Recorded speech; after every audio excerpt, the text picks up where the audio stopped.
नमस्कार साथीहरू, टिच च्यानलमा स्वागत छ। आज हामी कक्षा 12 को चाहिँ संवेग भन्ने हैन विशेष सामाजिकको चाहिँ संवेग भन्ने पाठको छलफल गर्नेछौँ।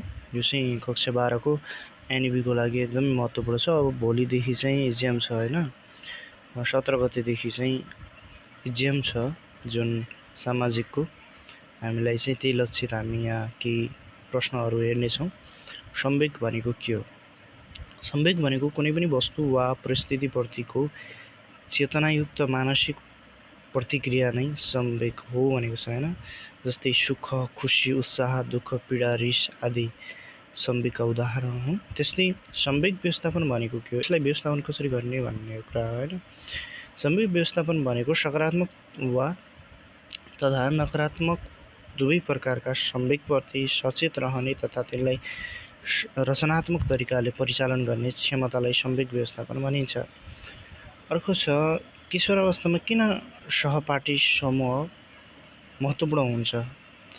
किनभने किशोर अवस्थामा किशोर किशोरीहरू आफूलाई स्वतन्त्र बनाउन चाहन्छन् हैन, र समूह तथा साथीहरू भाइहरूसँग समय बिताउन मन पराउने हुँदा किशोर अवस्था सहपाठी समूहमा महत्त्वपूर्ण रहन्छ भन्छ।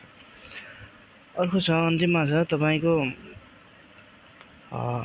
योगाभ्यासमा के कुरा पर्दछन्? योगाभ्यासमा अनुलोम विलोम हैन, भस्त्रिका, कपालभाति, ध्यान, सूर्य नमस्कार जस्ता आदि अभ्यासहरू पर्दछन्।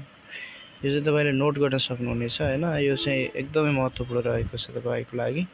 र यस्तै भिडियो हेर्नको लागि हामीलाई सब्स्क्राइब गर्नुहोला, टिच च्यानलमा जोडिनु होला र यस्तै भिडियोहरू फेरि पनि लिएर आउनेछु भन्दै अहिले म छुट्टिन्छु। Bye bye.